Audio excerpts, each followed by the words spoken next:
admit everyone.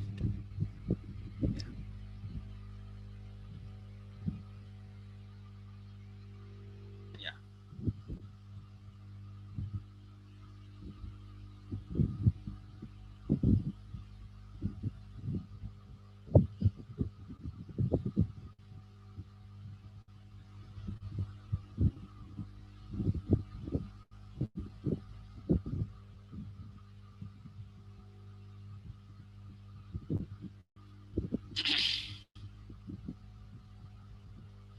17 people.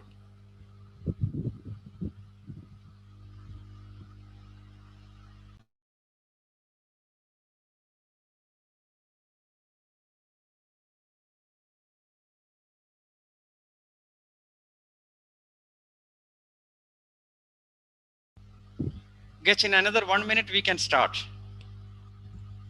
Hello. Hello, Getch. In 1 minute we can start. Okay. Yes, Rajesh, can you hear me? I can hear you. Yeah. No problem. Okay, I've been struggling with the connection. I thought you're not listening to me. Now I'm No, no. shifting to the Yeah. Right computer's now. audio. Yeah. Yeah.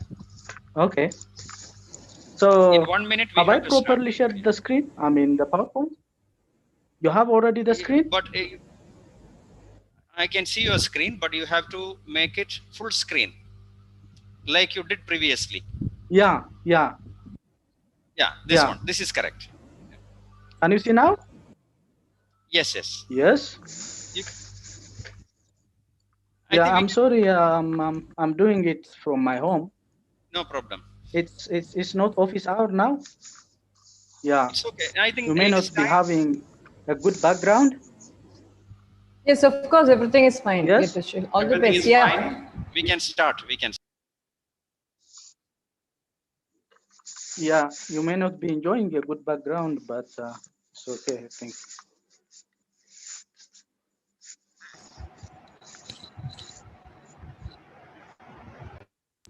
Please start speaking. We can start. It is time. Okay, we can start now. Yes, yes, yes. Thank you very much, Dr. Rajesh, for inviting me.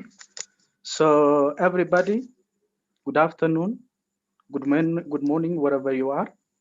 This is Innovation Systems 101, a series of lectures consisting of different lectures on innovation systems and other cross-cutting issues. I think we're now on lecture number 9. Yeah, I'm just trying to push. Yeah. So today's lecture is entitled National Systems of Innovation as an Economic Development Tool. We have 2 speakers and 1 senior professor, Professor Godinho. So to give you a brief background about the series, this series is organized to honor and commemorate Professor Christopher Freeman, who is also, known as the father of modern innovation studies. This lecture is organized by a few alumni of PhD academies of the Global Network of Economics of Learning, Innovation and Competence Building, which is known as Globalx, founded by, of course, by Professor Bento Kelundovan. So the series is also co-hosted by the United Nations University of UNU Merit, the Netherlands. So we have 2 speakers with us. And as I have already said, the session will be chaired by 1 senior professor, who is Professor Godinho. To give you a brief background about the speakers, we have Stephen Kehinde Medase. I sincerely apologize if I mispronounce any of your names. It's not intentional. So Stephen Kehinde has a Master's of Science and a PhD degree in economics from Friedrich Schiller University, Jena, Germany. He has also participated in several conferences within and outside Germany, where he presented most of his current and upcoming projects. He has also published in European Journal of Innovation Management, which is one of the prestigious journals in innovation systems, and the Journal of Innovation in Knowledge. His primary research interests are in econometrics, the economics of entrepreneurship in innovation. Our second speaker we have here is Elvis Avenyo. He is a senior researcher at the Center for Competition, Regulation, and Economic Development, CCRED. He is a researcher on the Inclusive Digital Model, ID Model Project at the Technology and Management Center for Development, Oxford Department of International Development, University of Oxford. He was also a former Global Excellence Statue Fellow and Open Air Queen Elizabeth Scholar at the South African Chair in Industrial Development Unit at the University of Johannesburg. Our chair, Professor Godinho, he is a full professor of economics at ISEG, the Lisbon School of Economics and Management, University of Lisbon. He's also a coordinator of the master's program in the area of science, technology, and innovation studies at ISEG. He was also a former dean of ISEG between 2017 and 2018. He is a member of the Academic Advisory Board of European Patent Office Academy since 2016. He is a Doctor of Philosophy from Spruce Sussex University, 1995.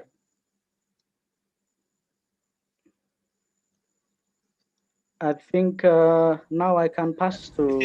That one is the next week's program. You can, yeah. Do I have to... Please complete it. Do I have to also introduce the next program, Lecture 10? Hello, can you hear me? Yes, yes. Yeah. Yes, we can. About the upcoming Lecture 10, am I expected to give some kind of introduction? No, you can just read it out, Getch. You can finish your presentation. Okay. No? Yeah. Well, thanks. So we have on the next upcoming Lecture 10, which is going to be conducted on March 10, we have Dr. Leonardo Souza from Mexico City and ODUS OTT. And the session will be chaired by Professor Judith Suits from the University of the Republic of Uruguay. And the session will be moderated by Dr. Marcos Hausmann from University of the Federal Fulumine, Brazil. So we have also a small announcement here on the upcoming Globalx conference, which is the 17th Globalx conference, which will be held on between 3rd and 5th November 2021 in Kehinde, Costa Rica. So this is just to encourage everybody to, submit a paper to the conference. I think the deadline is on April 10, 2021. So just for your notice,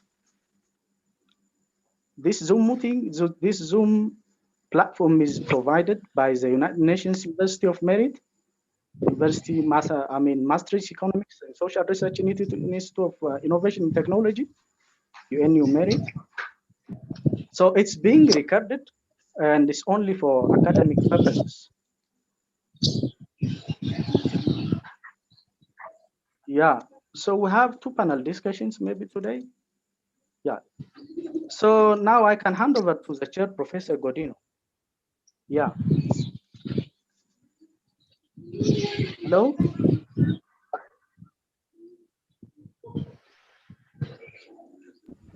Yeah. So I'm handing over to Professor yes. Gaudino to thank the you chair. Very much. Yes, thank you very much.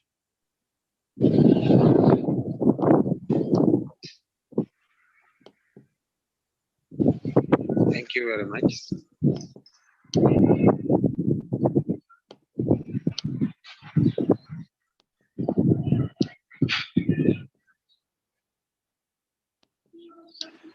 So first of all, good morning, good afternoon, good evening, depending on your time zone.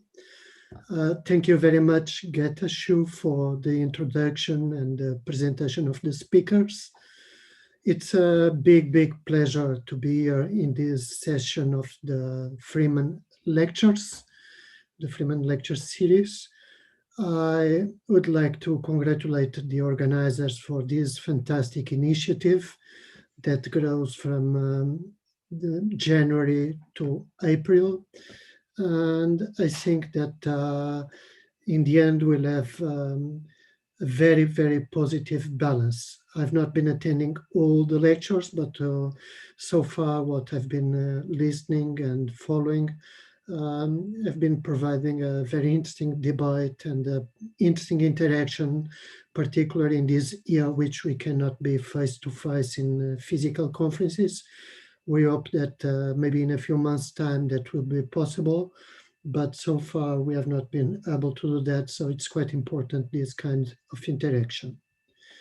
I wish to thank the organizers of this lecture series. They are a group of 18 people, young scholars. I put in bold in this slide the name of the people which are here today in this session. And of course, we have Elvis, Avenyo, we have Kehinde, Medase, which will give the two lectures after I speak, and as moderator Getashu, and also Rajesh GK, which is the main organizer of this lecture series. So I congratulate them. And of course, I also wish to mention here the role of Globalx, Globalx, which was established by Bent Ok Lundvall. As we know, it was his own initiative that led to the establishment of Globalx. And this very dynamic and vibrant network has been going on since almost 2 decades now, I think more than two decades. And we see that we are bearing fruits. And of course, we left the conference in Costa Rica, and we have all these regional chapters going on. And now this global initiative of the Freeman Lecture Series in the context of Globalx. So we have the session today, which is the 9th lecture. And I'm bringing in the next few slides my testimony about Chris Freeman, first of all, and then I will focus on the topic of the session today, which is national systems of innovation as an economic development tool. So my testimony, I have 4 slides, and the first slide has a date, a year, 1985. This was the first time I got across the name of Chris Freeman, and I got in touch with his work. When I was to start my master courses in 1985, I received a couple of months before starting the courses a list of 5 books to read before starting the master. And one of them was The Economics of Industrial Innovation. So that was the first time that I got in touch with Chris. And of the 5 books which I read at the time, this was the one that marked me most by far. I even don't remember now the titles and the authors of the other books.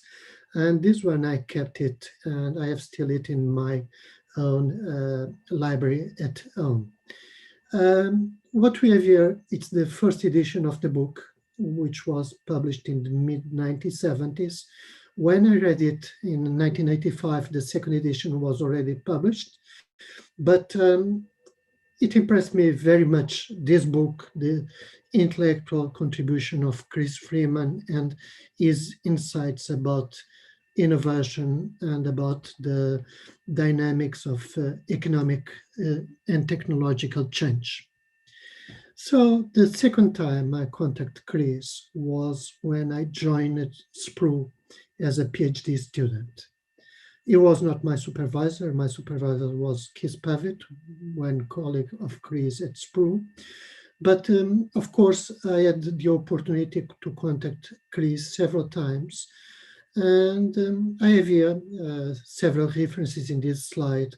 He was the founder and first director of SPRU, the co-founder of Research Policy, which is probably still the most influential academic journal on innovation and on science policy. He was the creator of the economics of innovation field. He was also behind Frascati manual, so statistics manual, all the work on indicators and the measure of scientific and technological activities. And of course, together with Ben Toka and with Dick Nelson, he was one of the leading figures of the innovation systems literature. And of course, he had all these different roles as an intellectual entrepreneur.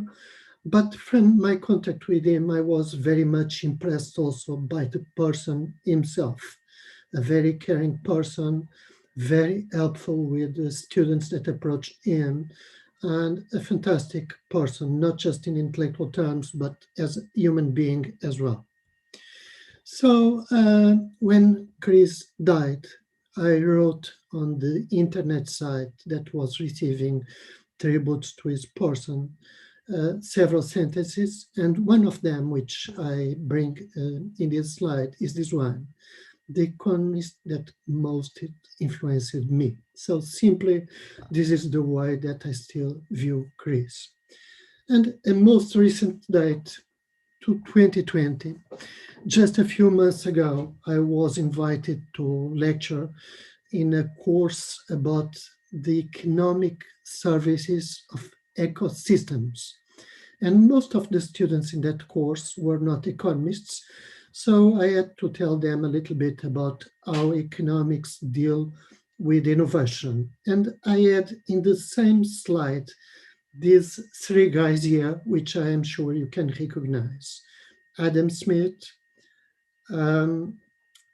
Schumpeter, and Chris Freeman. All of them very different in ideological terms, in methodological approaches, but the three of them share the fact that they are very, very, very great thinkers about economics and about innovation.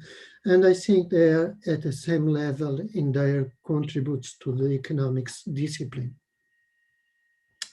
So getting here, I'm getting to the topic of our session today, which is innovation systems as an economic development tool.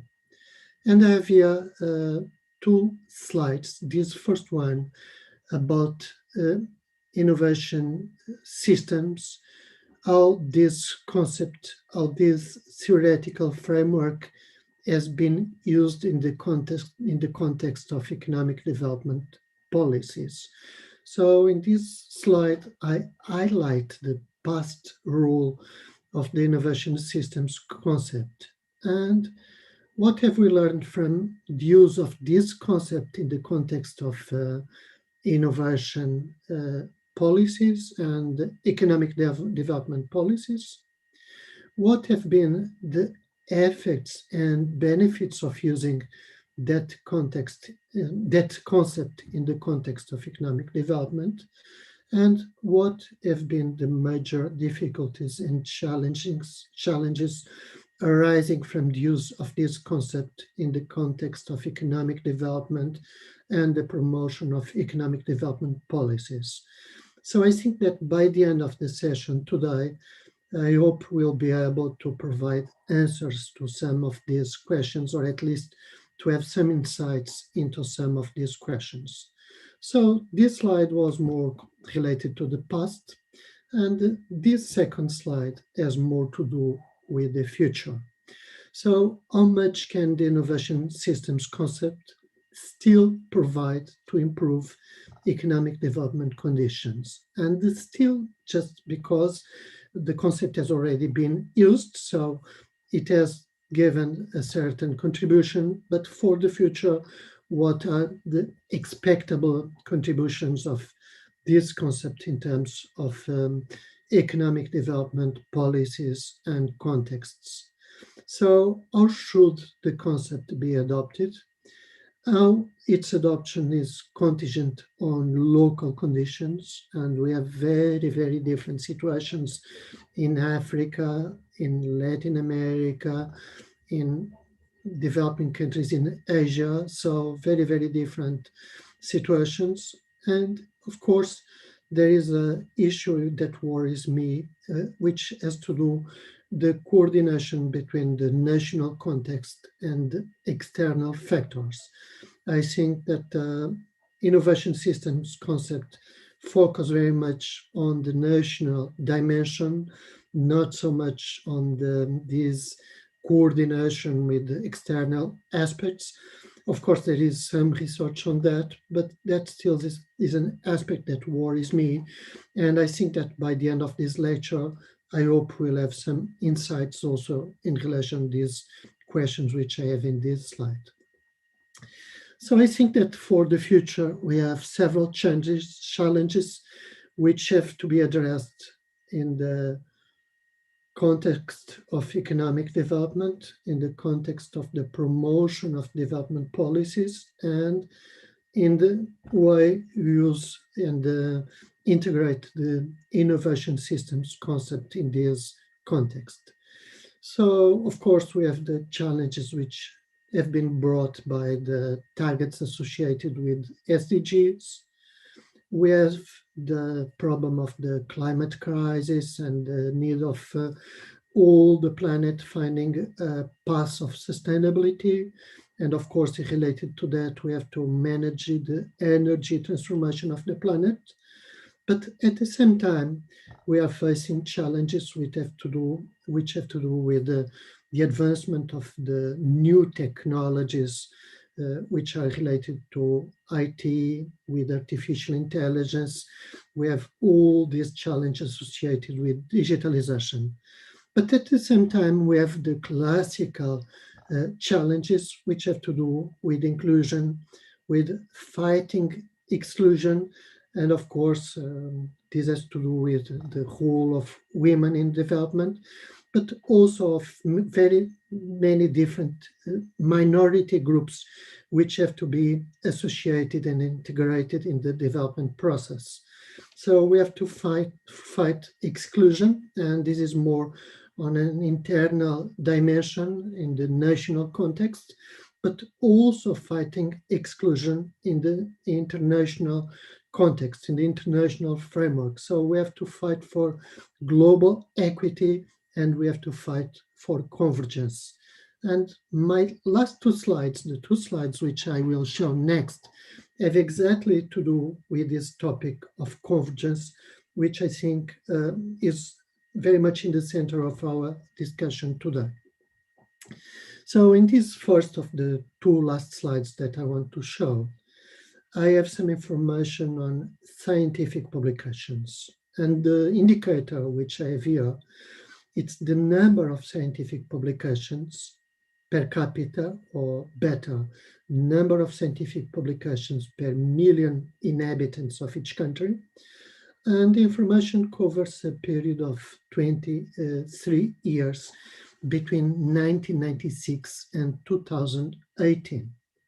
On the vertical axis, we have the average annual growth rate in this period of 23 years. And on the horizontal axis, we have the value of our indicator of scientific publications per million inhabitants in the initial year. So the relative position of the different countries in the initial year. And for a very, very large sample, almost 200 countries here in this chart, we can see that if we have a regression for all the points representing these many different countries, we have a negative decline, a negative slope for the line of the regression. And that means that in this period of 23 years, we have a situation which we can say of a certain degree of convergence between countries. The countries which had a lower starting point, on average, are growing faster than the countries that had a better or a higher starting point. Of course, there is a variance. We have many different situations for countries which had about the same initial level, but the general situation, the general trend is for convergence, which is good. So the last slide is similar, but instead of having scientific publications per million inhabitants, I have here patents per million inhabitants. And I have here patents which were granted by the USPTO, the United States Patent and Trademark Office. I could have a different patent indicator, PCT, patents, or patent families, whatever. The situation would not be very different. And again, the axes have the same sort of information as before. The growth rate in the 23 years on the vertical axis, the annual growth rate, and the initial situation in 1996 in the horizontal axis in log values. And we see that as for the previous chart, we have a negative slope. So this suggests that we have some convergence, though the slope in absolute terms is not as high as before. And there is something quite different between this chart and one before. In the previous chart, I had almost 200 countries, and here the sample is much, much smaller, simply because many different countries have no patents at all. So there is an exclusion in terms of this activity of patenting. There are many countries which are not active, or at least are not applying for patents in the USPTO. And another aspect which I want to point out in relation to this chart to finish my presentation is that in a very clear way, we have two groups in this chart. One group on the right-hand side of this chart, which are the most advanced economies, the most developed economies, let's say in that way, and which have higher patent values per million inhabitants, and a second group on the left-hand side with values below 1 in log terms. So we have a kind of divide into these two groups. And then we have the third group, which I mentioned before, the countries which are not in the chart, simply are not in the chart. So we see that we have quite different situations in terms of scientific publications and in terms of patents. I brought these two indicators because, of course, they are related to innovation. All of us recognize the importance of countries investing in scientific knowledge and having their scientists publishing in academic journals. I think not all of our community has an agreement about the role of patenting and the importance of bringing these topics of intellectual property. But I would like just to remind you, and I'll finish in less than 1 minute, that the WTO General Council has been meeting over the last 2 days. And one of the main topics of the General Council of the WTO under the new director of the WTO was related to IP, was related to the waiver in relation to COVID vaccines. So these IP issues are very much in the center of development. And I think that when we discuss the role of innovation systems in economic development, we need also to bring these issues into the discussion. So that's it. Thank you very much. And I think that next will be Kehinde after me. I think that's the next lecture. So please move on.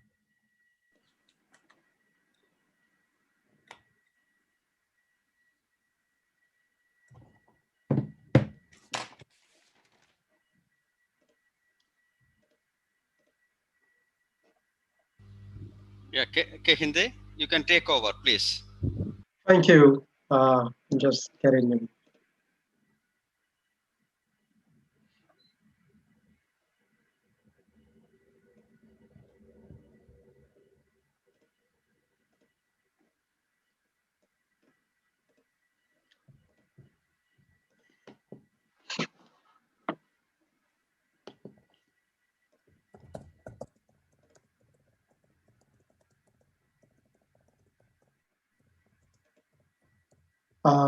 Thank you once again for this invitation, and greetings to everyone present today.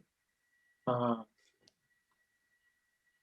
will be presenting the first lecture, as you know, and the lecture will take a format of which I will be doing the general lecture, and Elvis will contextualize some of the things I would point out here. However, there are certain things you might look forward to, or you might be looking forward to, that will not be present in my own lecture or in my own presentation, but will definitely be captured by Elvis.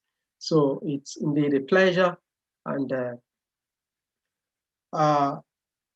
still on the national innovation system, or basically innovation system as an economic development tool. It's, when we think of development, I think this is a good time to really, conceptualize this idea and to see how we bring that into the different, economy we've got in our world. And the lecture will take this format. I will begin with the introduction, giving the fundamental concept. From there, I move to the structural change and the socioeconomic challenges of underdevelopment, which is the second aspect. Then from there to technological opportunity, catching up or closing up, as you allow me. Then we move to the fourth, which is on cumulative capabilities. Then we'll conclude. And if there is time for me to still present some pictorial representation, I will do that shortly after the presentation, before handing it over to Elvis. Now, since the COVID outbreak, we have seen an increasing demand for all-encompassing and inclusive economic development. We see this from even the speed of the development of the vaccine. On Twitter, somebody tweeted, of which I think I shared that with Elvis, and what the guy said was,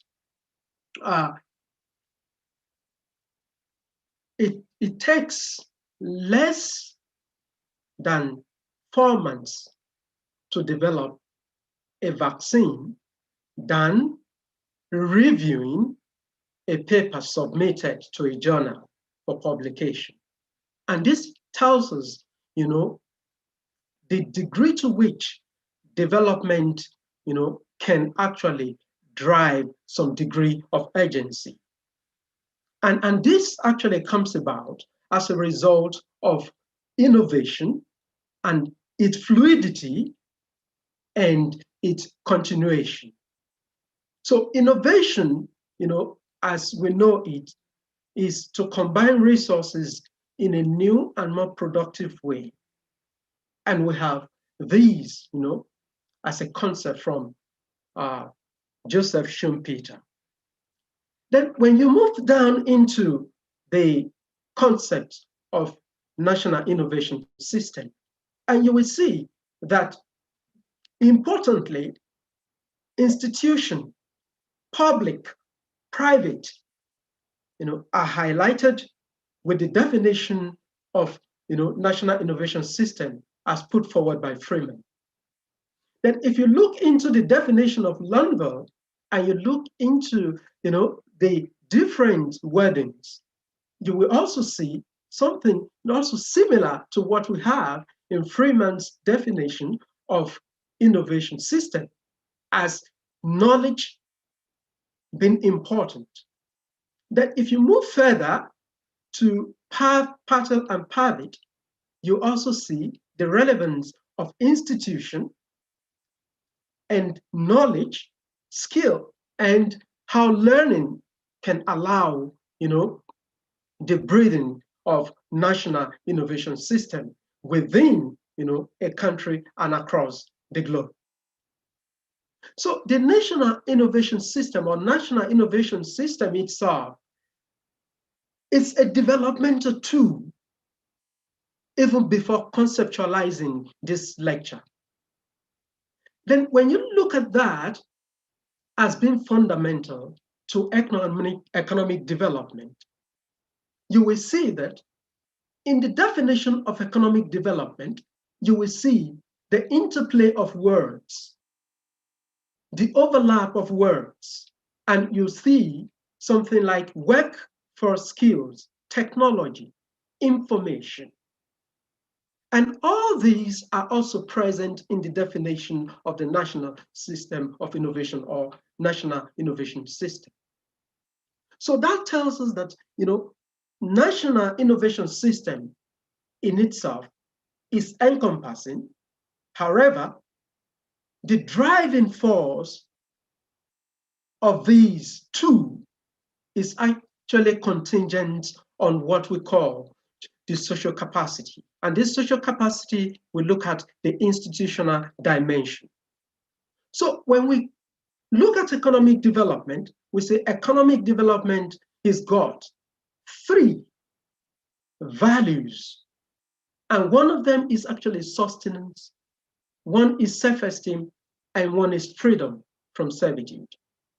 And as Sen would define the human person as an embodiment of capabilities, which means, if you look through the innovation system, the human capital aspect is really fundamental to help drive, the desired development in which we crave. So then when we now move into, the mechanics of economic development, you will see that economic development encompasses, both material and immaterial thing. But if you look through the development of the concept, and Adam Smith will pay more attention to materialism. But Friedrich List will look into it and say, yes, materialism is fundamental, but technology is also important. And Freeman will look into it and say, yes, they complement. So knowledge, technology, material and immaterial, all these are fundamental to economic development trajectory of a nation.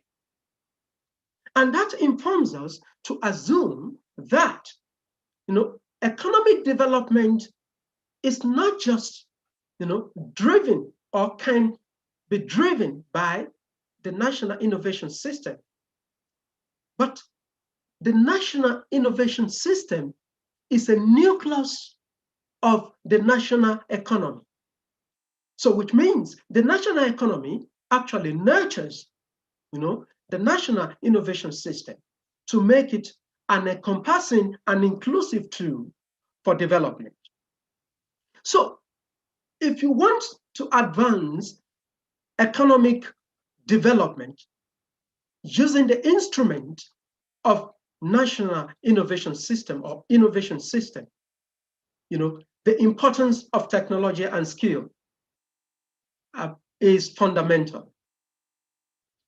You look at the productivity gain in agriculture and industrial sector, and that takes us to the national innovation system of Britain at a time.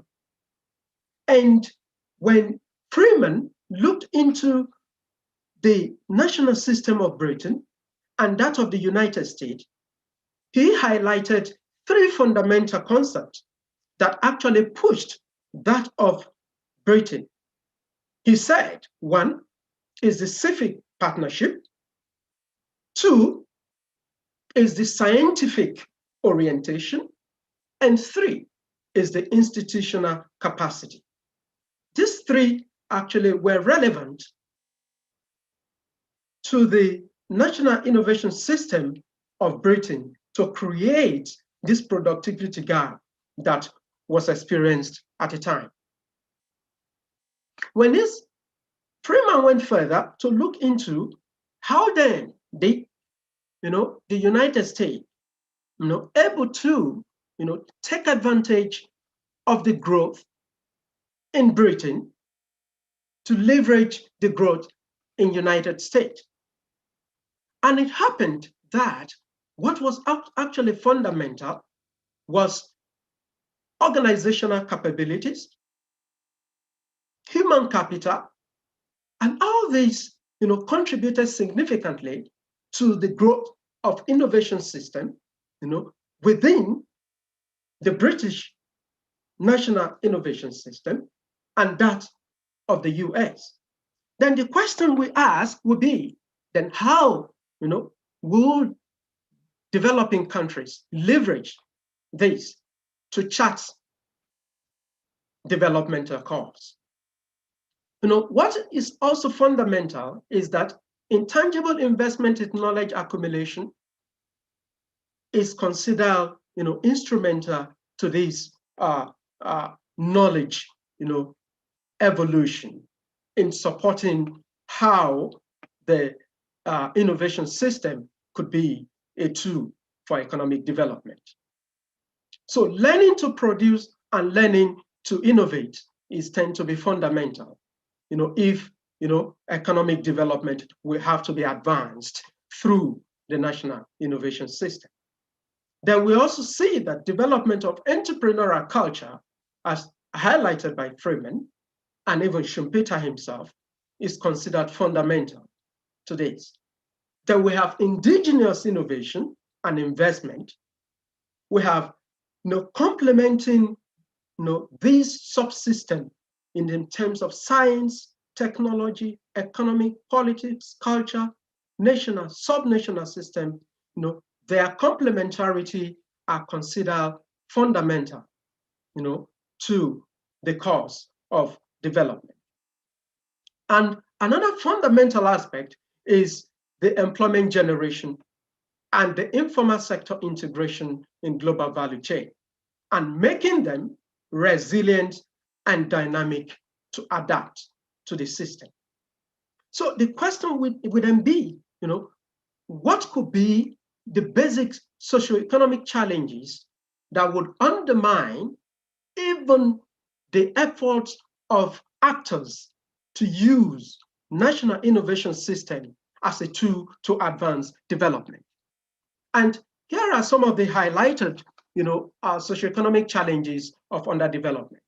We look into lack and low quality of education. And if this is low, it becomes a big problem, for the national system of innovation to become a tool for development. We have lack and low quality of health system. And we saw this from the pandemic. We've all experienced it, that investment in health, investment in education, is actually fundamental to an economic, to a development path for a country, for a nation, for a region, even the peripheral. Then we look into the case of overpopulation, which we link to low per capita income. We have the case of unemployment, which remains unresolved in most countries in Africa. We also have inequality, as pointed out by Manuel, the gender gap, women and education. We have poverty, we have corruption, we have political instability. So congruency of institutional underpinnings would definitely be relevant to make these socioeconomic challenges, what should be addressed, to inform policy on how national innovation system can become a driver in this respect, and not limiting, the case to crime and social vices as well. So the problem, the socioeconomic challenges are enormous, and it called for, a structural change, and that takes us to the concept of structural change. If you look into technological competencies, in China, Brazil, and India, you have, the fundamental driver of technological advancement is being the technological capabilities. And we have technological capabilities have developed substantially, and in some industry, they are catching up with the advanced economies.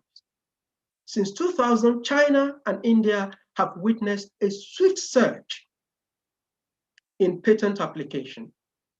The number of patents that belong to triad patent family applied by Chinese researchers increased over 7 times. Share of R&D intensive product surged from 3% to 13% between 2000 and 2008, closing up to about 15 to 19% market share held by US and EU 15 member states when we look into the share of R&D intensive products of China. However, even though these economies share similar attributes, including large size, these countries diverge significantly in factor endowment, economic structures, development history, and strategies. So the exceptional things that's actually contributed significantly to their structural transformation is being international trade and investment. Other countries like Taiwan, South Korea are opening up, and they will continue to open up. Taiwan have also employed these options, and they are gaining significant advantages in the world market and advancing development to a greater extent.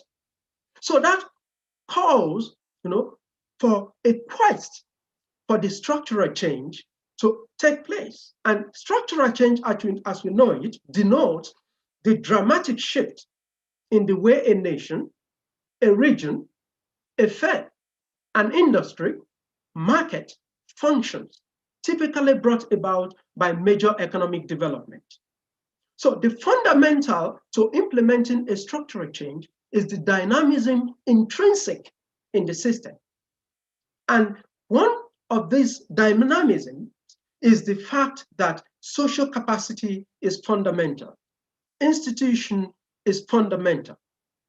So if you look into a short transition through structural change, you will see that globalization is relevant. So the relevance of globalization to structural change pushes further the frontier of innovation and knowledge as contributory to structural change. And in this case, we see that innovation and knowledge will account for prosperity and growth. However, there is something fundamental that we must pay attention to if a country will have to take advantage of innovation system as a tool for development. One is that high proportion of services and manufacturing offers a country greater advantage. Then we also know that structural change, occurs, when a nation builds a dependable institutional structure to accommodate, what might be useful and relevant for the development trajectory of this country. So we have to also think of circumventing regulatory overstretch, because these actually limit, development. Be cautious of preserving archaic economic structure, secure flexible markets, build open markets, enhance cross-border infrastructure, and development of digital single market for Europe. So these are quite fundamental. But if you look at the structure of this structural change, the question we ask, who are those to bring about this structural change? And that takes us to the idea of governance and NIS. Now, one thing we get to understand at times is that we think the national innovation system can bring about the desired economic development. But it is just a nucleus of the national economy that requires to be nurtured. National innovation system only function to chart a course for economic development only when the national economy functions efficiently, which is the institutional underpinning is the fulcrum of a vibrant NIS. And that takes us to the idea of NIS being the window of opportunity for development. Now, if you look through this chart, you will see that you have in each triangle, you have 3 dimensions. The first is referring to the national government, the second regional, and the third local. Now, it is the responsibility of these 3 governments to ensure that cities and peripherals are resilient and adaptable. And through that, we see the effect coming through to firms, to universities, and leveraging this opportunity to affect, again, the cities and peripherals to advance the level of development. So governance is actually fundamental. It's important to drive, NIS as a tool for economic development. So in broad context, public sector economic development efforts cover any capacity building investment or action, including, for example, good schools, roads. Some argue that the best public sector approach to economic development is one that focuses on investment and efficiencies that shape the broad economic infrastructure. So in that, we see that government involvement in shaping NIS is fundamental to drive economic development. So the involvement of governments at different levels is essential because firms can leverage that for innovation, can leverage that for investment, and can leverage that to chart a direction for their innovation endeavor. So what about university? Universities, as we know, these are growing conviction that university teaching and research should be directed towards specific economic and social objectives. Why they are located in regions, universities are being asked by a new set of regional actors and agencies to make an active contribution to this region's development. So new processes of globalization and localization drive these demands in economic development.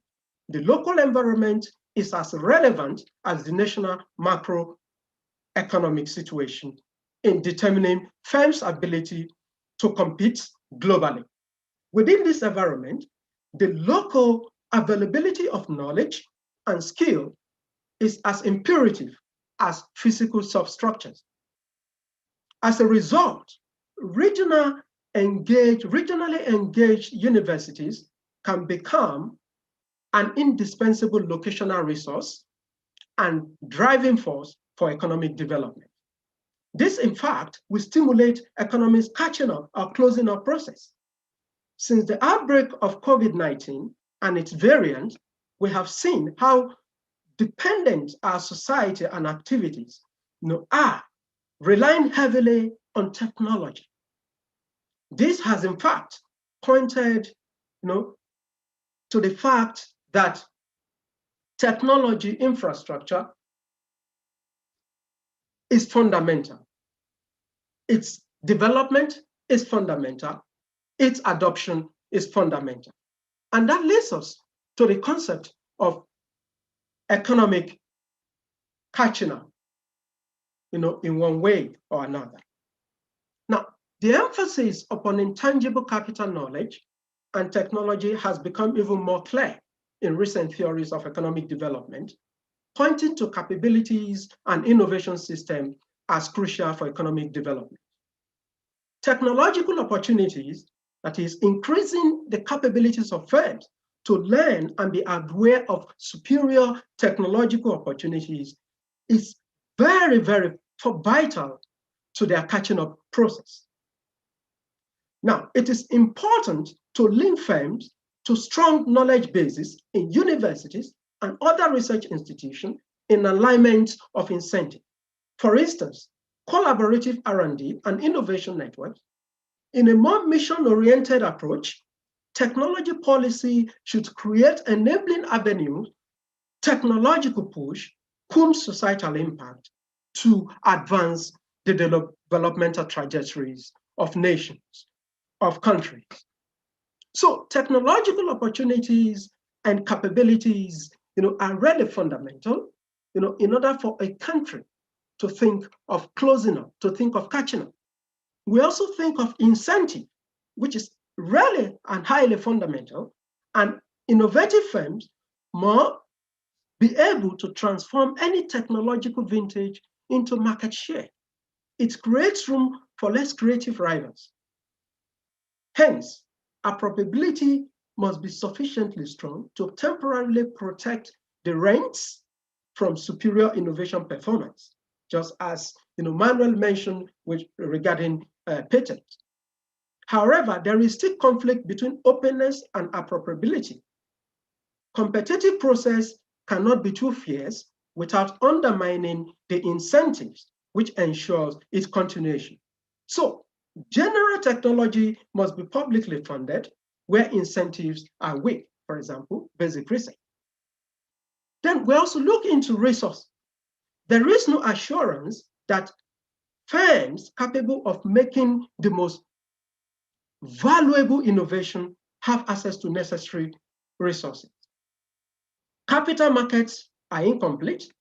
Innovation is funded out of internally generated profit, while the large profitable firms are in a better resource position to innovate. And however, this does not mean they are the best innovators. So general subsidies are not always desirable because of the selection of the winners, but not the willing. However, better target subsidies require pre-information about the ingenuity of different firms. It's not feasible, actually, at times.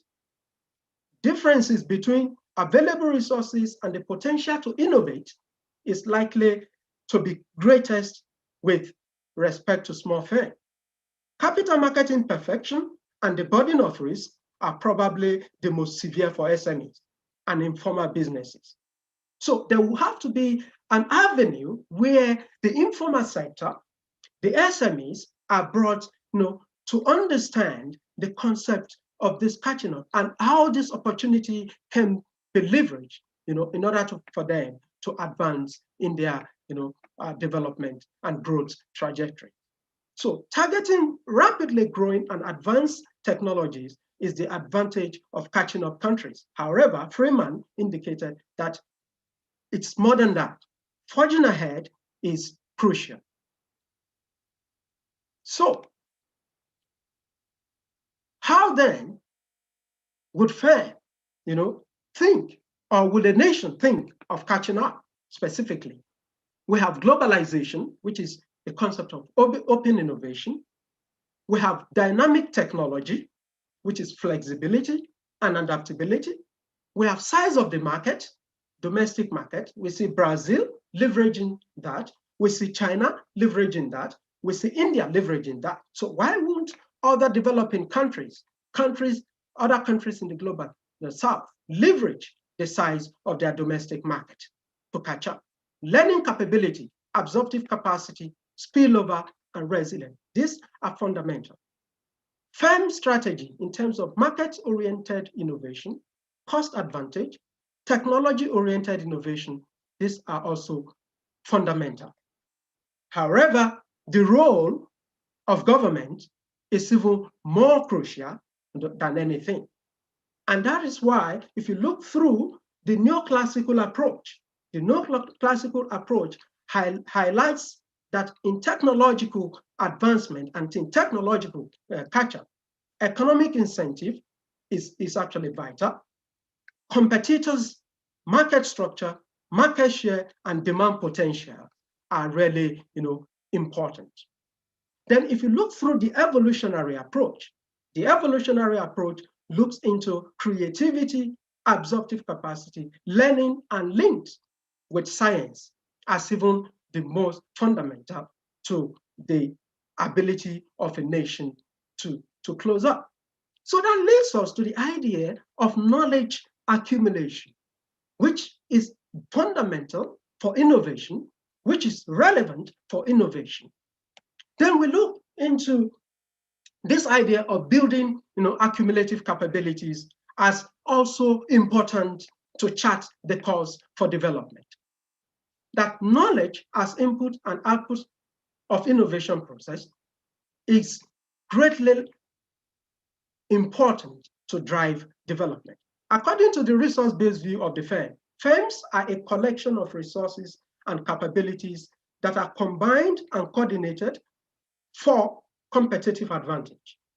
While the RVB contends that a firm's internal resource is vital in sustaining competitive advantage.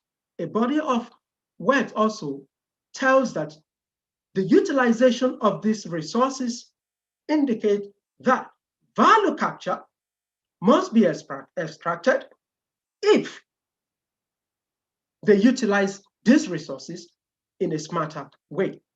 Economic incentives are highly important for innovation to be integrated, inclusive, and all-encompassing. Offering avenue for knowledge multiplicity, a focus on different channels of knowledge and capabilities and their complementarity are superior for innovation success to drive development. Potential innovators need knowledge and capability to succeed. Learning through investment in intra and extra knowledge is vital. Generation of technological know-how as a cumulative learning process indicates actors must learn through their own experiences and accumulated knowledge and through communication with others to advance the innovation success. The integrative approach offers more opportunities because of the prominent role of knowledge transfer and information filtering to meet the growing need of knowledge and capacity and capability. So looking at the endogenous, growth model, technical progress is endogenous by assuming that workers in the economy become more productive and efficient while working, learning by doing. It also indicates that investment, increase in capital stock, have positive effect on production possibilities. Aside from physical capital stock and stock of human capital also increases. So there is this umbilical link between physical and human capital. So in the case of Lucas, there are two sectors. We have the sector for production and we have another for human. So for him, human capital is fundamental and can create room for knowledge accumulation. The implication for innovation policy is that human capital intensive activities show positive externalities, including spillover. Human capital is a source of long-term growth and development. So in that, we see that competence-based most fundamental for innovation cannot be undermined in the NIS as the tool for development. Science-centered, which is increasing reliance of major new technology opportunities on advances in scientific technology is essential. And when we look at the increasing complexity, is the coming together of different actors and how they can chart the course for NIS to serve as tool for economic development. So we have growing role of experimentation in the form of learning by doing, learning by using, the integrative nature of knowledge and learning. And that translates into the cumulative nature of innovation activity, that it requires dynamic capability to foster the desired development. So in building capabilities, Lonvel has, this. It said, show that the lack of demand reflects absence of innovation, and that therefore investment in higher education needs to be coordinated with supported by framework conditions and policies that stimulate innovation. The higher the rate of innovation is the higher the rate of return on investment in education. And if you look through, and Freeman has this, he said, it is evident that the competence base is most critical for innovation in the economy. It's not the scientific knowledge. But he said, incremental innovation, indigenous innovation, absorptive capacity, and economic performance will typically reflect the skill and motivation of employees, and inter and intra-organizational relationship and their characteristics.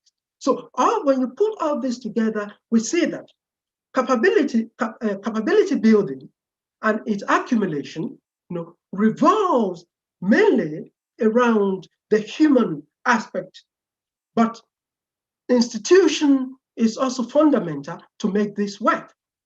Just as Lonvel pointed out, how relevant universities are, how relevant educational institutions are to advance the cause of economic development through NIS. So the first takeaway from these is a thought from Lonvel and Lehman that political transformation must go hand in hand with socioeconomic and technological transformation, and that strengthening of the knowledge base of the economy as another prerequisite for economic development cannot be undermined. And that a typical pattern of growth for the rich countries has been to raise productivity in agriculture, while workers have moved from agriculture to manufacturing. In Africa, raising the productivity in the informal sector and to create demand for labor outside the informal sector is a major challenge. And this will constitute one of the basic discussions that we steer the lecture today. And we further inform that increasing the ability to innovate involves stimulation of entrepreneurship and the building of more flexible organization.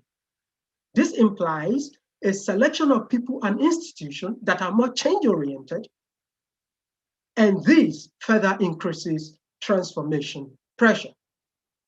Capability to innovate and to adapt will reflect systemic futures, having to do with how easy it is to establish interactive learning within and across organizational borders, and with the preparedness to take risk, which is entrepreneurship. Further, organizational capabilities and the competence structure of workforce play an important role in charting the course for economic development through NIS. So social cohesion may be an important factor behind social capital, while it might get in the way of entrepreneurship.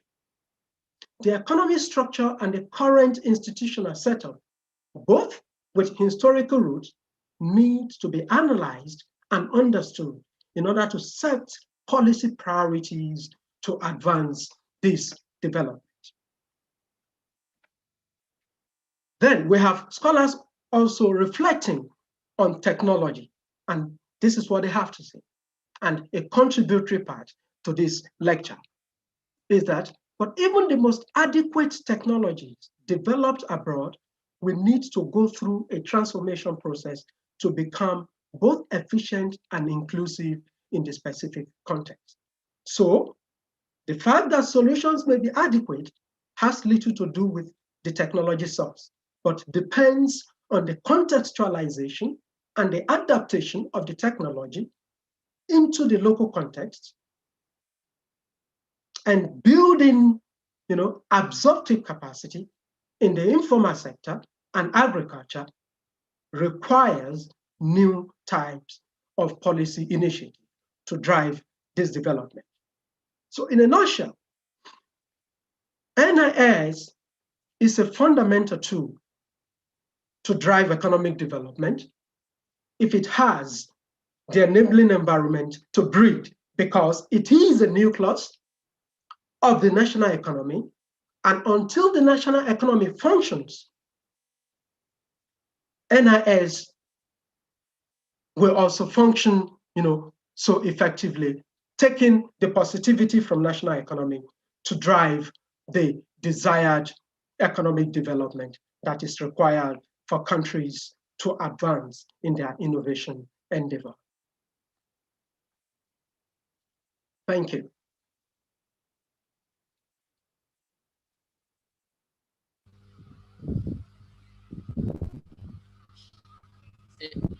Elvis? Elvis?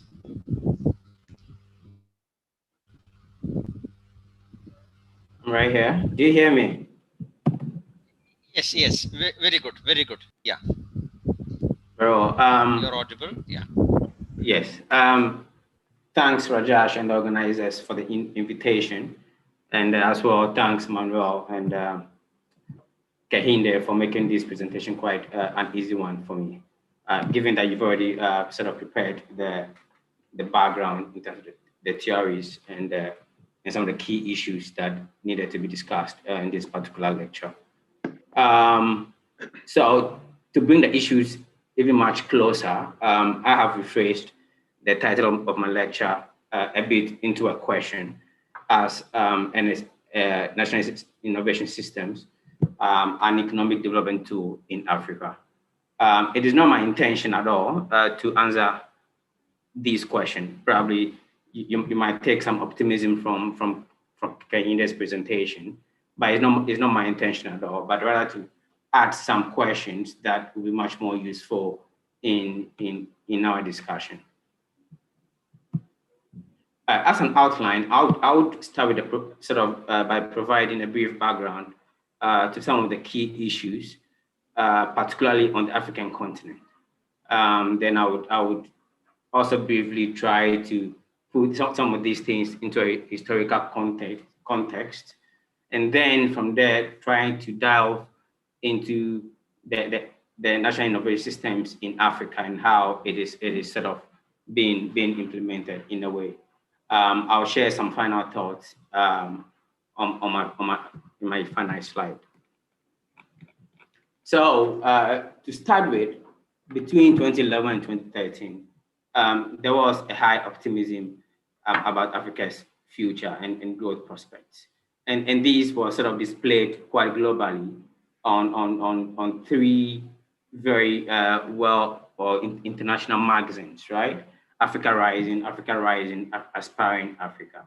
And these, of course, is in the backdrop of some of the things that were published in early 2000s, right? Regarding Africa, a failed state and all other things that are not very pleasant, sort of comparatively. But however, some years afterwards, the optimism sort of lost steam, and the prospect for sustained economic growth on the continent looked to have dimmed in several other aspects. And I think one or two key issues that were attributed to this was the fact that there were declines in global prices of natural resources, but as well the fact that the growth experience that was initially attained did not, as a matter of fact, translate into living standards, for example, in the creation of decent employment. So despite the continent experience this growth spurs over several decades and over several periods, the continent sort of still faces very key issues, and some of them Kehinde and Manuel has already mentioned. So, but I think it's important I mention, I think, two key ones: premature industrialization, unemployment, and now we do have the COVID sort of situation in our hands that even threatens to sort of take the continent back even further. So in Lundvall and Lema's 2014 paper, they consider some of these challenges in most African countries, of course, to be socio-political, with the authors sort of bringing forth that what a continent needs to do is to, for instance, take critical policy actions that is much more political, socio-economic, but also leads to technological transformations. So several big questions still remain in the literature, right? And several big questions and discussions are still pertaining to the set of things Africa can do to sort of experience socio-political transformation that is needed to sort of propel the continent forward. On historical accounts, there have been several studies and several thinkers that have shown the role of innovation systems, for instance, in driving structural transformation, broadly defined, and the remarkable catch-up that we've experienced in the East Asian tigers. And I think it is critical to highlight here that some of the big buzzwords or buzzwords that we hear now about industrial policy, about innovation policy, about innovation, national innovation systems, have always not been this buzzy, right? There are historical antecedents as to why probably they are quite with us as they are today. And one of the cases that I can probably bring out is when most African countries were gaining independence, they all considered industrial policy and technological change as a key tool in sort of driving their catch-up and development. But fast forward into the 80s, of course, due to several other problems, we saw the sweeping liberalization policies that were implemented across the continent. And that led to several things, right? Liberalization of trade, selling of state enterprises, and of course, in the bid mainly to resolve the so-called inefficiencies in government. And of course, I think it's also very important to also point out that while some of these policies were being, in quotes, forced down on the continent, these policies were invariant to what was being practiced in some of the East Asian countries that we call the Asian tigers today. And during this period, of course, we also saw the emergence and the development of national innovation systems, regional innovation systems, and the local innovation systems. And I think it is important that we highlight some of the key differences that the thinkers at the time had around some of these issues. And I can cite two examples. For instance, Lundvall in 1992 considers national innovation systems from a very broad perspective, right? Looking at all institutional factors and economic structures that are important in learning and how learning takes place in some of these systems. But of course, reading Freeman, you notice that he was much more focused on how some of these systems work, and emphasizes some of the institutions, or probably how some of the actors function in the innovation system. Of course, and this a little bit sort of contrary to what Nelson thinks about the key actors and their activities with other actors in the innovation system. But of course, despite these differences, these approaches have proven, I think, one key critical thing, which is that we do know now what works and what do not work, right? And of course, we also do know that there has been a historical disproof of some of the anti-liberal innovation policy, national innovation system policies that were probably implemented in the early 80s, late and the early 90s. So we have learned some lessons. And I don't particularly think that African countries in particular are using these lessons much, but I think we do know now that the role of government is critical and is important, and that there is a need for institutionalization of national innovation systems in almost all economies, or in all economies. And of course, resolving conflicts in systems of networks is critical for the well functioning of the system of innovation. And as well, we needed to build the capabilities of the entrepreneurial state in being able to sort of manage and foster activities in the system. And finally, to the need to build some complementarities around some of these development issues. So I think today, largely, we do see some of these buzzwords coming up: innovation systems, national innovation systems, back particularly in the policy debate on the continent. And we've seen this featuring largely or probably prominently in the African Union Agenda 2063, but as well on its short-term STISA 2024 policy instruments. And one particular thing that often comes up is that in trying to adopt and or adapt some of these institutions, we still, as a continent, face the risk of importing the so-called allegedly successful institutions without trying to contextualize some of these policies and institutions that would actually make it work on the continent. And I would come back to this point later in my presentation. So the National System of Innovation as an institution, and I believe we've discussed this over the course of the lecture, it's made up of actors and institutions, and Kehinde also sort of elaborated this a bit more. But I think what is important to mention here is as well the fundamental role that the National Innovation System plays in sort of revealing the set of innovations that a country, right, like in terms of is a country innovative, and what kind of innovations is a country coming up with. I think this is sort of the system of innovation is a reflection of that. And I'd want to here sort of take a quite analytical viewpoint by considering, let's say, four main key actors.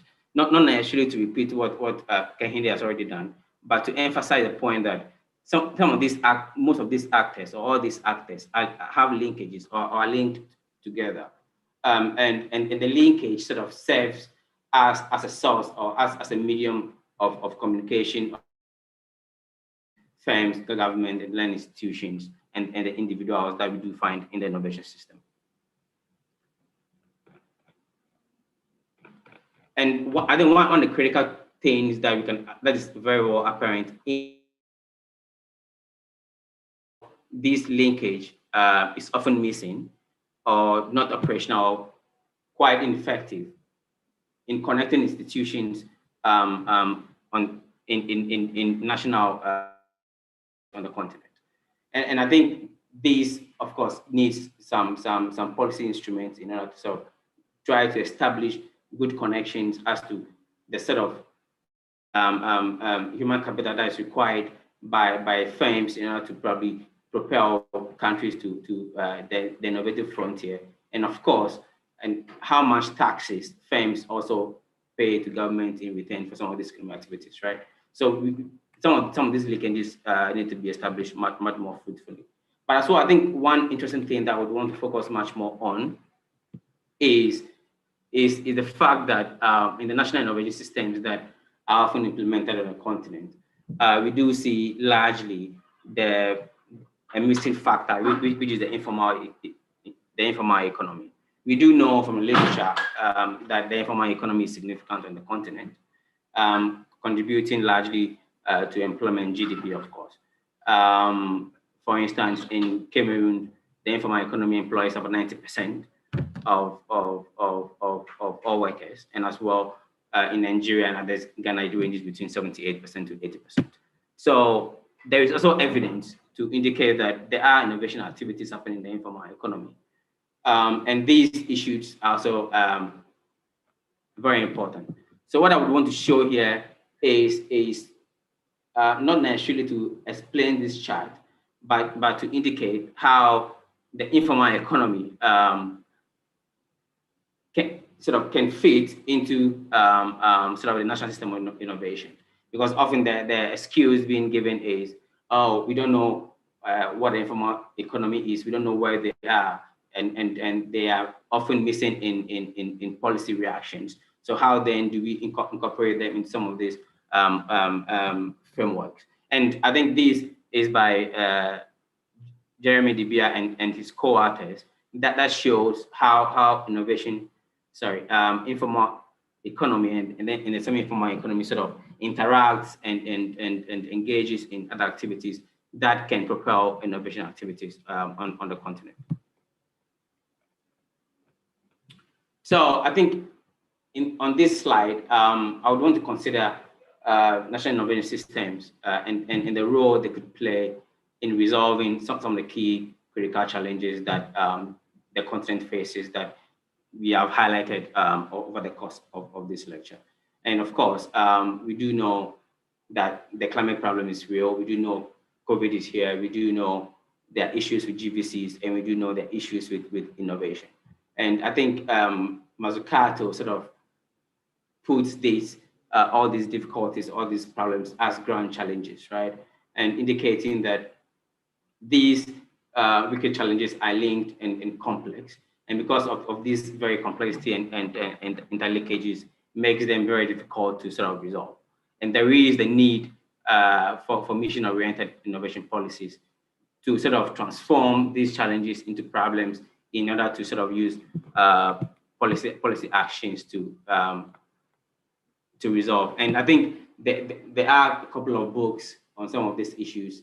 And I think one critical one is Nelson's book on the ghetto on the moon that looks at some of these issues.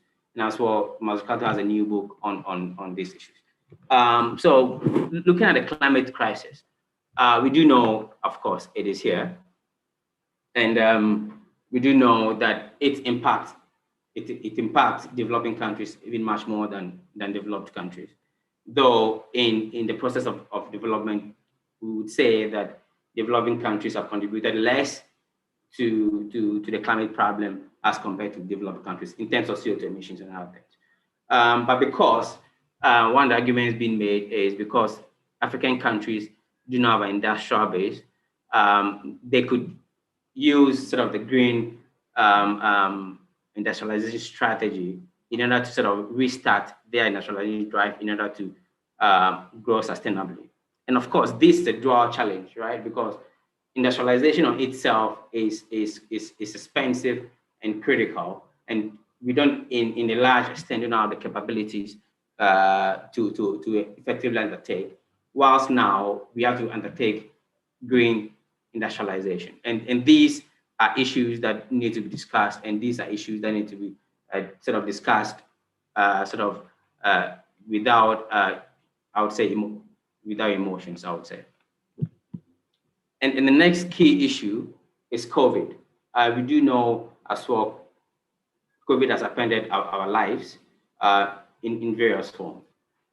And there are opportunities for targeted investment in several other fields in order to try to grow and create better, right?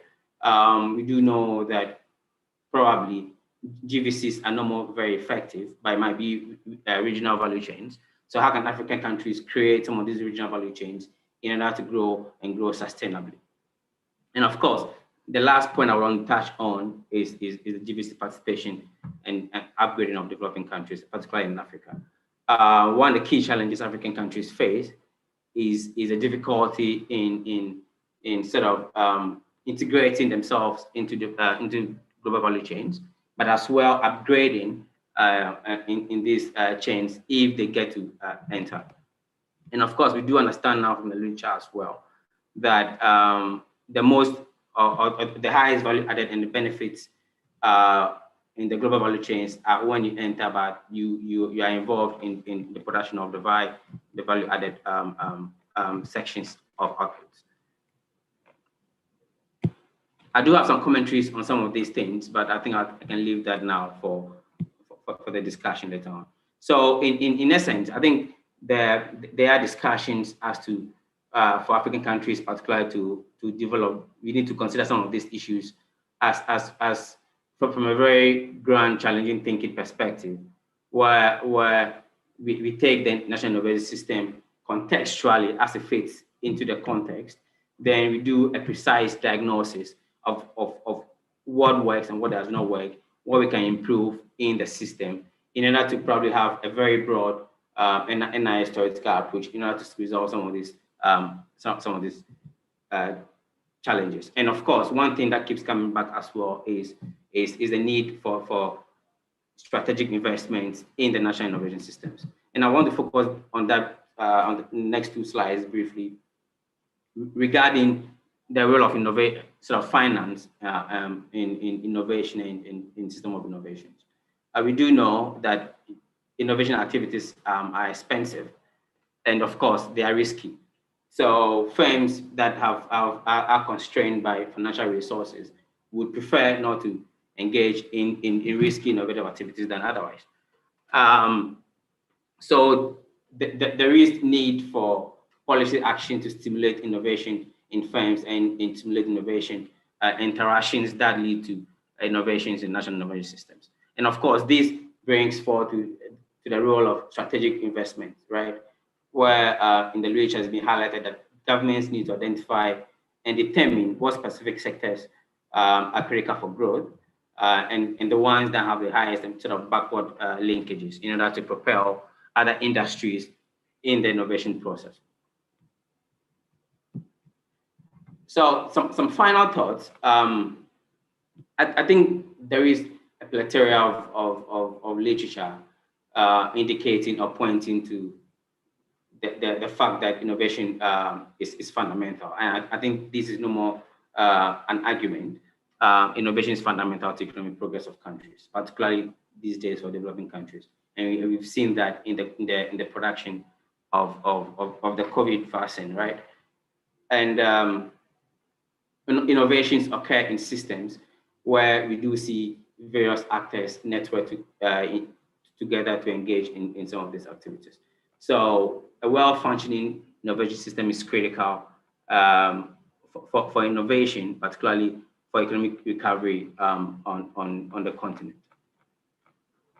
And I think one last point I would want to bring out here is the critical need to sort of adapt some of these concepts and some of these frameworks, some of these tools to reflect more vividly the African reality. But for instance, integrating the informal enterprises, as I've shown in the chart, but as well integrating informal institutions, right? Because there are informal learning institutions that are much more fundamental, or that may be much more fundamental to the learning process of some firms, because of course, informal enterprises dominate economic activities in these countries. So informal institutions that underlie some of these learning activities may be very instrumental in sort of trying to localize innovations and trying to propel African countries onto the technological frontier. And I think building of coalitions in the networks and a well-functioning government in like forging and leading these will be very important for Africa to aspire and rise. I would want to end it there for the discussion. Thank you very much.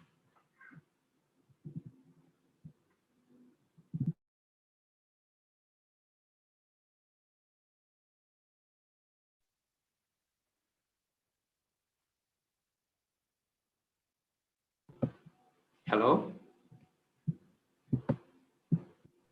Hello. So I think that we have gone a little bit more in our time. So I will comment the two presentations. I think that we have had a lot of thought about innovation systems and economic development.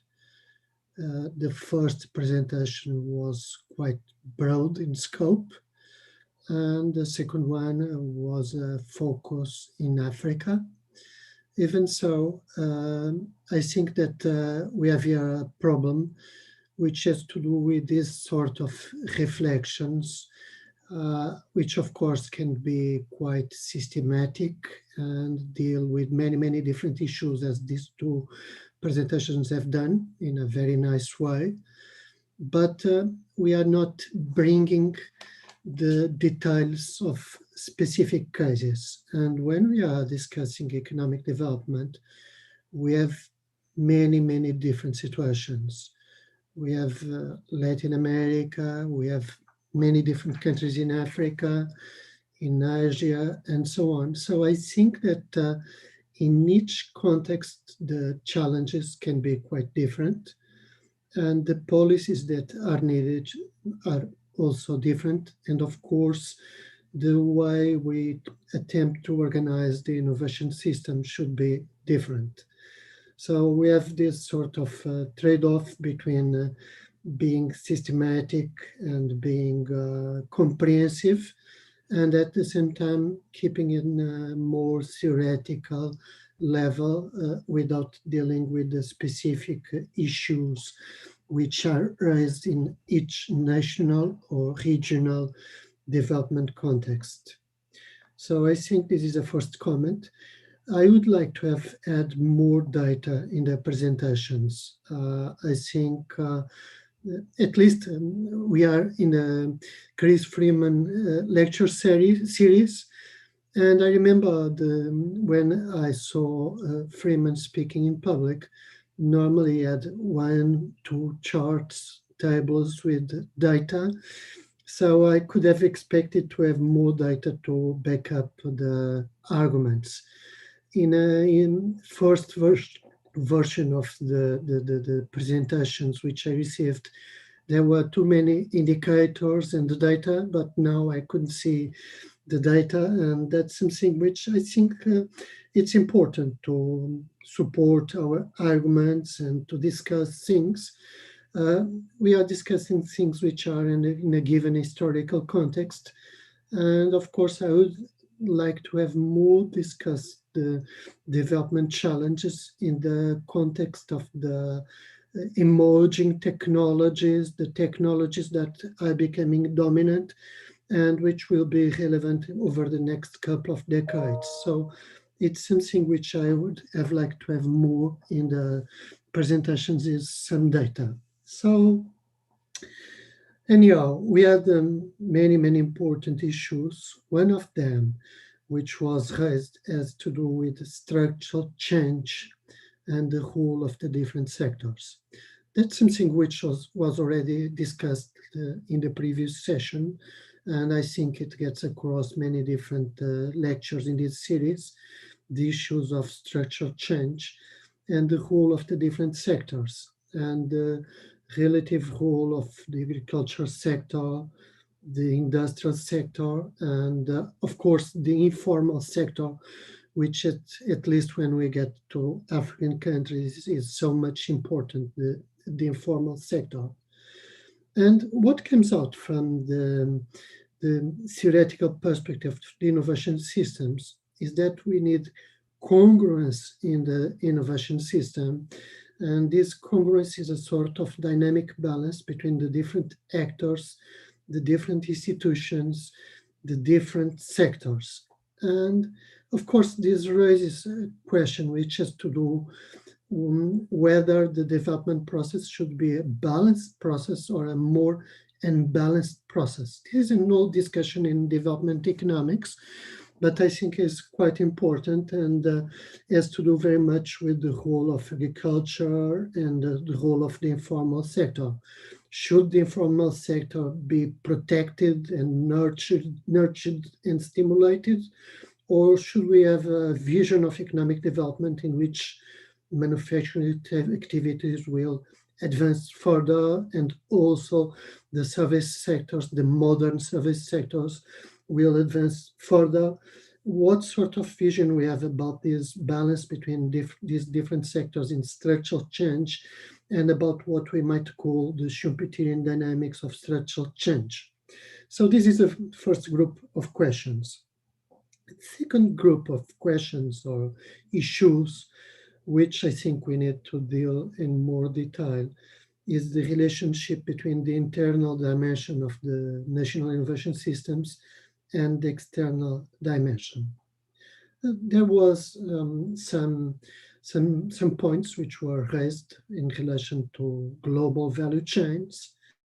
Also in the chat of this lecture, we had a question about the role of multinational companies and how national firms and the actors of the informal sector should interact with multinational companies. I think these are quite important questions which need to be addressed, but not just in terms of the interaction between the national innovation system and the global value chains. I think that we need also to consider in this interface between the internal and the external dimension, the relationships in terms of scientific knowledge and the integration in the international global scientific community, and whether we should promote more co-authorships between national scientists and foreign scientists, and how good that could be, and what are the advantages for the national innovation system, and also the openness of the national innovation systems in terms of absorption of foreign technologies. So I think these are issues that we need to deal more in detail. I don't know whether I have some more time for a couple of other comments. Sure, sir, sure. Sure, Yeah. sure, please carry on. Okay, good, thank you. So another issue which was raised in the previous lectures to do with the need to invest in education. And this is also a classical discussion in terms of economic development, how much we should invest in education. We know that on average, in international terms, countries invest 4-5% of their GDP in education. But I think that more important than just arguing that countries need to invest in education is to discuss the structure of the education in terms of the different fields of education, in terms of the structure of education, what skills are promoted by the education system, and not just the structure of the education in terms of areas and whether the educational system is promoting and supplying the necessary skills in technological terms, in managerial terms, or even in entrepreneurial skills, which are quite important, as we know. But also a central issue for me is to discuss the quality of education and how can we promote mechanisms of quality assurance of the education, because most of the problem in every sort of country, not just developing countries, has to do with the development of attitudes and the development of a certain cultural profile in the country. And I think these issues of the quality of education are quite central, and we need to integrate this discussion, of course, in the context of our discussions of the role of innovation systems. So I think I have gone through many different questions with also the problem of the financial restrictions. And one thing which I would like to have discussed in relation to that is whether with the new, basically digital technologies, we are moving for a world in which typically industries are more capital intensive or less capital intensive, and whether the financial restriction could be as important as when the core technologies and the core industries were the steel industry or the petrochemical industry, whatever. So I think we have quite many different questions. If we have more time, maybe I'll get back with a couple of other comments, but I think we need to leave time for the other colleagues to also reflect upon the points which I put forward, and also to bring issues that the audience may want to bring us for the discussion.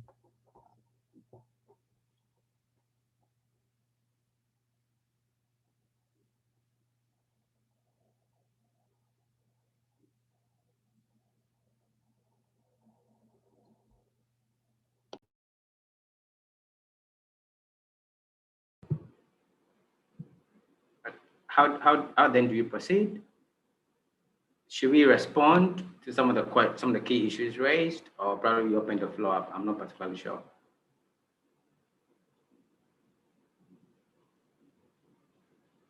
Rajesh?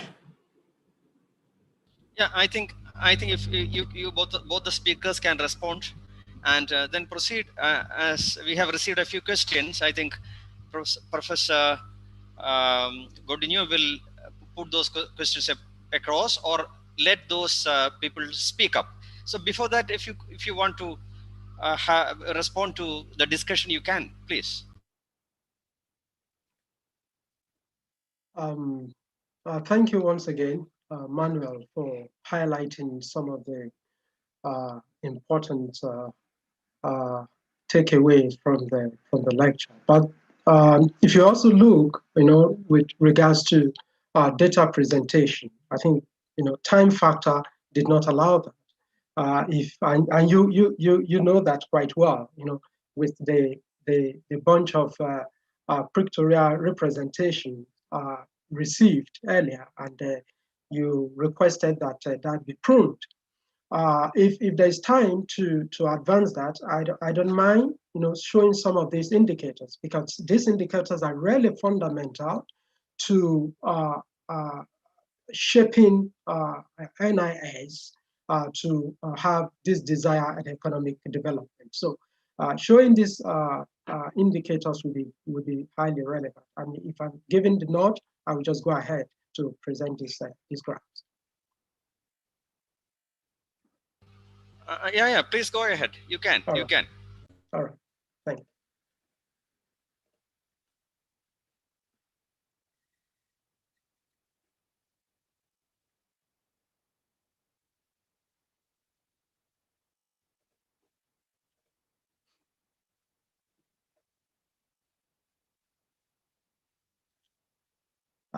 I think you can all see my presentation now. Yeah, we can, but Right. better if you can go full screen.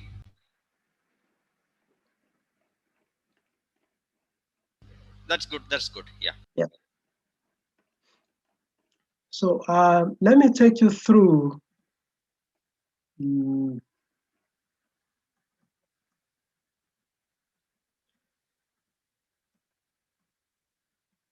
now. Here is the first graph, that looks at the uneven development. The uneven development is something we think about, when we try to integrate NIS into the development trajectory of countries. You will agree with me that with this pictorial representation, that the development is actually not even, and considering that, I think for national innovation system to really take shape, this is a fundamental part that should be dealt with by the respective stakeholders, that are responsible to charting the policy initiative for economic development of the respective country. So we look at place and space. So the implication of geography, really affects the spatial distribution of economic activities. As business balances our assets, businesses and access to consumer market and production inputs are really fundamental. So the development, the level of evenness, and as highlighted by Manuel, he was talking about convergence. And we know if we look at absolute convergence, we cannot actually assume absolute convergence when it comes to development, because there are basic characteristics that are needed to be present in a particular location for development to take the desired shape. However, what government is expected to do is to actually close this developmental gap. And in closing this gap, it will allow the national innovation system to function more effectively. and create that economies of scale for firms. And we look into the demographic pressure. This has positive externality, and it also has, negative externalities. But what do we take from demographic pressure index is the fact that innovation actually requires cluster and agglomeration. And if that is the case, so business activities may cluster to take advantage of access to buyers' inputs into the production process. So including skilled workers, specialized suppliers, firms, and at the same time, production technologies and natural resources. So the demographic pressure index tells us to a significant extent what population is doing to a particular country. If, for example, you take the case of Nigeria, you take the case of Kenya, but we see South Korea, with regards to population pressure, which is actually very low. And we see also Japan is to a significant extent. But for NIS to really leverage this democratic pressure, it's behold on the respective government to think through policy initiative to contain this demographic pressure. And how can this take place?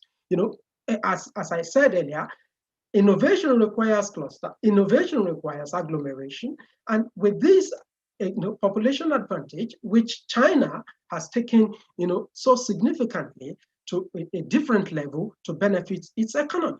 And that is exactly what policy should do. Policy initiative to advance early childhood development, even with the growing population, early childhood development, improving the educational capabilities of the respective countries, will be significant to limit the effect, the negative effect of this demographic indicator.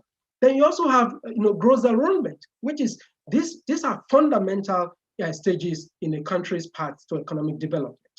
The fulcrum of any vibrant NIS, as we can observe from NIS of Britain and that of US at the time, is the pool of skilled personnel.